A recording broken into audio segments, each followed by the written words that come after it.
The people are so fearful and desperate that they'll believe the thinnest veneer has substance to it. And so they have this hope. And hope, by the way, is the most negative word in the metaphysical dictionary. It means nothing. It means wishing that you scratch off that lotto number and win without doing anything. As president, I will end misguided defense policies and stand with Caucus for Priorities in fighting special interests in Washington. I don't posture on defense policy, and I don't take money from federal lobbyists for powerful defense contractors. Look who Obama just brought in as his deputy defense secretary, a chief lobbyist for one of the greatest of all of the military-industrial complex companies, Raytheon. As of today, lobbyists will be subject to stricter limits than under any other administration in history. Which basically means it is saying we will mostly put tough new restrictions on lobbyists, except when we won't. If you have no intention of abiding by your new rules, then don't make new rules. That would be actual transparency. People out there do not want lobbyists for the military-industrial complex running the Pentagon. First, I'll stop spending $9 billion a month in Iraq. If you look at Obama's voting record, he has voted to, not to end the war. He has voted to finance the war. I'm the only major candidate who opposed this war from the beginning. He wants to send more troops into Afghanistan. He wants to broaden the military. So I think it's a fraud what he's talking about. And as president, I will end it. In an interview last week on PBS, the defense chief, Robert Gates, was asked how many American troops he thought might still be in Iraq 3+ years from now. He thought there would be a residual force of U.S. troops in Iraq that numbered in the several tens of thousands. Several tens of thousands of U.S. troops indefinitely staying in Iraq, even beyond the country-to-country agreement we just signed with Iraq that says we'll leave. Boy, if you are one of the 70% of Americans who wants U.S. troops out of Iraq on that 16-month timetable that Obama promised, I bet you are glad about this election we just had, huh? Getting rid of that old administration that sees several tens of thousands of American troops indefinitely in Iraq for years. Wow, good thing we are saying goodbye to George W. Bush's defense secretary, Bob Gates. And now we're saying hello to Barack Obama's defense secretary, Bob Gates. We've got 130,000 Americans fighting halfway across the world in a war that should have never been waged, led by leaders who have no plan to end it. We don't have time to be cynical.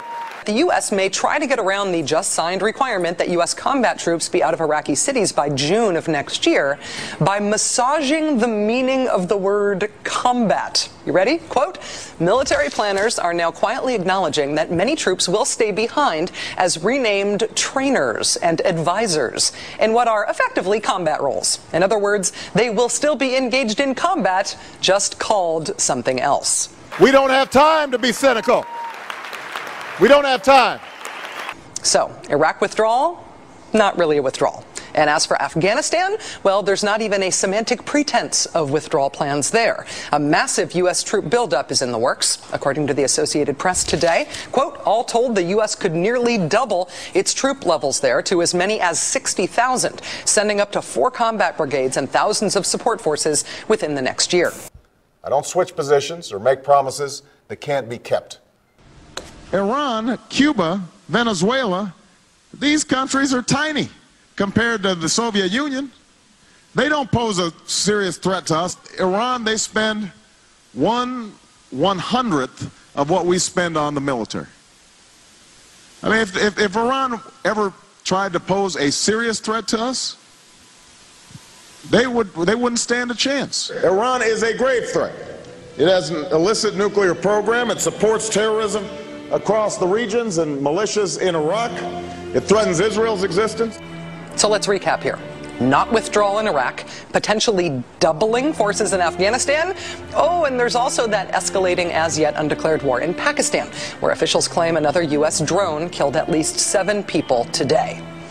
This is the administration of a Democrat, said on his election form, Jimmy Carter. Trilateral Commission member, also Council on Foreign Relations. Democrats, and here's administrations, here's CFR, TC, Trilateral Commission, Council on Foreign Relations. This is more Jimmy Carter, more of the same organizations coordinating policy through this apparently elected administration. So then you get to 1980 and you think, oh, well, I'm fed up with them Democrats, and of course I'm in a democracy, and so therefore I can choose someone different because I want to change the policy, you know, and it's great being in the land of the free and all that. And so you choose Ronald Reagan. His chief advisors up there were David Rockefeller and Henry Kissinger, two of the great brotherhood manipulators of the 20th century. And then again, the names change in these various positions, but the coordinating bodies do not. CFR, TC, everywhere. More Ronald Reagan. Ronald Reagan was a non-member, but he didn't have to be, did he, Ron? He read the autocue, did as he was told, like they all do. But he was a member of other secret groups and, of course, Bohemian Grove, as we saw earlier. Again, here you have the ambassadors, the Congress, the State Department, CFR, TC. So then you move on to George Bush. So there again, another administration, different names, same coordinating bodies. More George Bush, same again. So then you get to, what is it, 1992, and you say, well, I'm fed up with them Republicans. They've had all these terms, and you know, with Reagan and Bush, and I think we ought to have a change. And so along comes Slick Will from the Windsor bloodline from Arkansas, and he starts saying that he stands for change, and I stand for change, and vote for me, we need change. That was his mantra throughout that election. Well, let's see how the change took place. Here's Bill, member of all of them, got the full set. And there again, different names. We're Democrat now because it says so. Same coordinating body. Bill Clinton administration again, same coordinating bodies. Secretary of the Treasury, Timothy Geithner, Bilderberg Group and Trilateral Commission member. Secretary of State, Hillary Clinton, Bilderberg and CFR member.